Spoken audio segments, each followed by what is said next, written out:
গোলাঘাটৰ প্ৰকৃতি সুৰক্ষা, প্লাষ্টিকমুক্ত সমাজ আৰু পৰিৱেশ নিৰ্মাণ, গছপুলি ৰোপণ আৰু প্ৰতিপালনৰ জৰিয়তে এক সেউজ আচ্ছাদন গঢ়ি তোলাৰ দৰে লক্ষ্য আগত ৰাখি আত্মপ্ৰকাশ কৰা স্বচ্ছ আৰু সেউজ সপোন এক সংস্কাৰ উদ্যোগত কৃতি ছাত্ৰ-ছাত্ৰীৰ সম্বৰ্ধনা অনুষ্ঠান অনুষ্ঠিত কৰা হয়। স্বচ্ছ আৰু সেউজৰ সম্পাদক অবিনাশ শইকীয়াৰ বাসগৃহৰ প্ৰাংগণত অনুষ্ঠিত হোৱা অনুষ্ঠানত ওমৰাংছু উচ্চতৰ মাধ্যমিক বিদ্যালয়ৰ অৱসৰপ্ৰাপ্ত অধ্যাপক দিবাকৰ বৰা ডাঙৰীয়াই সমল লোক হিচাপে উপস্থিত থাকি স্বচ্ছ আৰু সেউজৰ সদস্যসকল তথা বিগত হাইস্কুল শিক্ষান্ত পৰীক্ষা আৰু উচ্চতৰ মাধ্যমিক চূড়ান্ত পৰীক্ষাত সুখ্যাতিৰে উত্তীৰ্ণ হোৱা প্ৰায় 15 গৰাকী কৃতি ছাত্ৰ-ছাত্ৰীক সম্বৰ্ধনা তথা অভিনন্দন জ্ঞাপন কৰে। অনুষ্ঠানত কেইবাগৰাকীও স্বচ্ছ আৰু সেউজৰ সভাপতি আৰু জ্যেষ্ঠ পৰামৰ্শদাতা তথা বিশিষ্ট সমাজকৰ্মী আৰু শিক্ষা জগতৰ সৈতে জড়িত ব্যক্তিয়ে সাৰুৱা বক্তব্য ৰাখি ছাত্ৰ-ছাত্ৰীসকলক মাৰ্গদৰ্শন কৰে। আজি অনুষ্ঠানটো সঁচাই ভাল লাগিলে আহি বিশেষকৈ আমাৰ এই অঞ্চলৰ যিখিনি মেধাৱী আৰু প্ৰতিভাৱান ছাত্ৰ-ছাত্ৰী হাইস্কুল আৰু উচ্চতৰ মাধ্যমিক দুয়োটা পৰীক্ষাতে উত্তীৰ্ণ হোৱা ছাত্ৰ-ছাত্ৰীসকলক সাধাৰণত স্বচ্ছ আৰু সেউজ সংস্থাই সম্বৰ্ধনা জনালে। অনুষ্ঠানত থাকি ভাল লাগিলে আৰু স্বচ্ছ আৰু সেউজ সংস্থাৰ নিচিনা সংস্থা আমাৰ ইয়াত লাগে। তেওঁলোকে বহুত ভাল কাম কৰি আহিছে। গোটেই অঞ্চলটোৰ ৰাস্তাৰ দাঁতিত গছ-গছনি ৰুইছে। এতিয়া যিটো গ্ল'বেল ৱাৰ্মিঙৰ যিটো সমস্যা আমাৰ আহি গৈছে, আজিলৈকে বৰষুণ নাই। এনেকুৱা সংগঠনে এনেকুৱা কিছুমান কাম কৰি অহাৰ কাৰণে গছ-গছনি ৰুই অঞ্চলটো সেউজকৰণৰ কাৰণে যি পদক্ষেপ হাতত লৈছে, সেইটো মই অতি প্ৰশংসনীয় পদক্ষেপ বুলি মই ভাবিছোঁ। আৰু আজি বিশেষকৈ আমাৰ স্থানীয় যিখিনি ছাত্ৰ-ছাত্ৰী তেওঁলোকে আজি সম্বৰ্ধনা জনাই যি উৎসাহ আৰু অনুপ্ৰেৰণা জনালে, সেইটোতো মই সংস্থাটোৰ সভাপতি সম্পাদক দুয়োগৰাকীয়ে ধন্যবাদ আৰু কৃতজ্ঞতা জনাইছোঁ। আৰু নতুন প্ৰজন্মৰ যি ছাত্ৰ-ছাত্ৰী তেওঁলোকৰ কিবা আহ্বান আছে নেকি আপোনাৰ? কি ক'লে?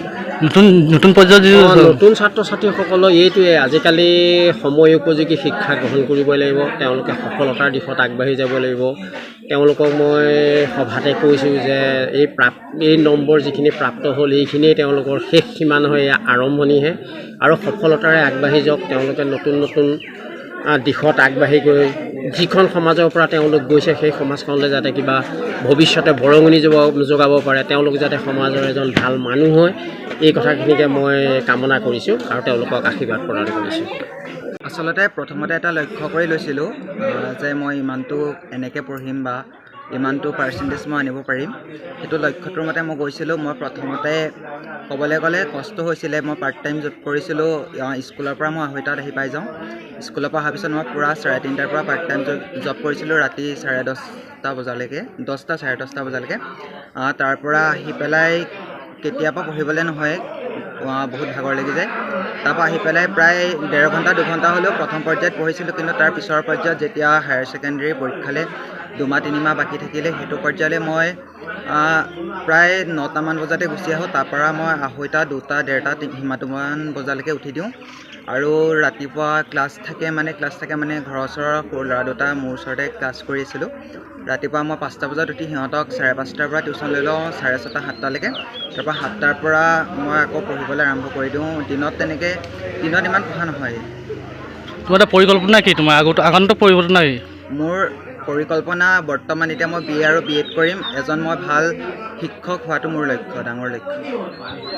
মনৰ ভাৱ বুলি ক'বলৈ গ'লে মোৰ বহুতেই ভাল লাগিছে, কাৰণ মেট্ৰিক বুলি ক'লে সকলোৰে এটা ভয় থাকে।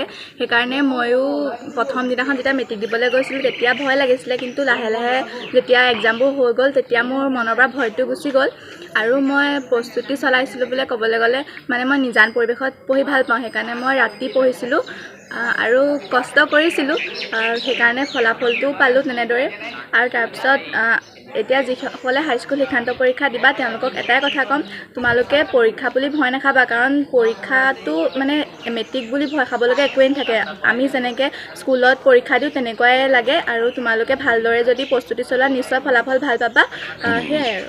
মই পৰীক্ষাৰ এক্সামৰ 12 তাৰিখে দেউতাৰ এক্সিডেণ্ট হৈছিলে। আচলতে তেতিয়া মোৰ সঁচাকৈ বহুত ভয় লাগিছিলে, কাৰণ 15 তাৰিখৰ পৰা মোৰ এক্সাম আছিলে আৰু প্ৰথম দিনাখন ইংলিছৰ এক্সাম আছিলে।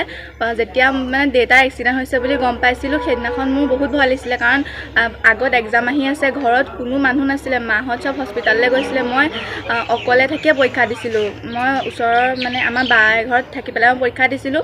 সেইটো কাৰণেও অকণমান ফলাফলটোৰ ক্ষেত্ৰত অকণমান মানে মই যিদৰে আশা কৰিছিলোঁ তাতকৈ অকণমান কম হ'ল, কাৰণ এটা মানে তেনেকুৱা এটা পৰিৱেশত পৰীক্ষাটো দিবলৈ পালে এমাহৰ আগত হোৱাহেঁতেনো বেলেগ কথা, যেতিয়া 2 দিনৰ আগত মানে তেনেকুৱা এটা ঘটনা হৈ গ'ল। হঠাতে মানে তেনেকুৱাতো একো এক্সপেক্ট কৰা নাছিলোঁ, সেইকাৰণে অকণমান তাত হেৰি হ'ল। তেতিয়া মানে দেউতা যেতিয়া তেনেকুৱা আছিলে, মই প্ৰত্যেকটো এক্সাম দিয়াৰ আগত যেতিয়া দেউতালৈ ফোন কৰোঁ, সদায় মানে মই শুনিবলৈ পাওঁ, যেতিয়া মই মেথছৰ এক্সামৰ আগদিনাখন দেউতালৈ ফোন মাৰিছোঁ, তেতিয়া কৈছে আজি দেউতাৰ হাতৰ অপাৰেশ্যন কৰিছে, তাৰপাছতো ভৰিৰ অপাৰেশ্যন কৰিছে। তেনেকুৱাকৈ পৰীক্ষা দিছিলোঁ, হ'লেও বাৰু ফলাফলটো ঠিকেই আহিলে। তোমাৰ মনৰ ভাৱ কেনেকুৱা? তোমাৰ যে তুমি 2টা বিষয়ত লেটাৰ সহ উত্তীৰ্ণ হৈছা ন, তোমাৰ মনৰ ভাৱ কেনেকুৱা? ভালেই লাগিছে, আৰু যিমানখিনি ভাবিছিলোঁ সিমানখিনি নহ'ল বাৰু, তথাপিও এইটো ফলাফল লৈয়ে মই মানে সুখ পাইছোঁ। আৰু তাৰ বাবে স্কুলৰ ছাৰ বাইদেউসকলক ধন্যবাদ জ্ঞাপন কৰিছোঁ, বিশেষকৈ মা দেউতাহঁতক ধন্যবাদ জ্ঞাপন কৰিছোঁ। আৰু পঢ়া হিচাপে ক'লে যিমানখিনি পঢ়িব লাগিছিলে সিমানখিনি পঢ়া নাছিলোঁ। টেষ্টৰ পিছত যিখিনি এমাহ সময় পাইছিলোঁ সেইখিনিতে অলপ ভালকৈ পঢ়িছিলোঁ। আৰু চবৰে পঢ়াৰ মানে ৰাপ মানে বেলেগ বেলেগ, কিছুমানে ৰাতিপুৱা পঢ়ি ভাল পায়, কিছুমানে ৰাতি ভাল পায়, আৰু সেইটো ক'বলৈ নাযাওঁ, মই ৰাতি পঢ়ি ভাল পাইছিলোঁ। আৰু তেনেকৈ নিজৰ মানে যিটো সময়ত পঢ়ি ভাল পায় সেইটো সময়ত পঢ়ি সকলোৱে মানে পঢ়িব লাগে, সেয়াই। তোমাৰ আগলৈ পৰিকল্পনা কি আছে? পৰিকল্পনা মোৰ টিচিং লাইনতে যাব মন আছে, আৰু ভাবি থৈছোঁ APSCটো ক্ৰছ কৰিব।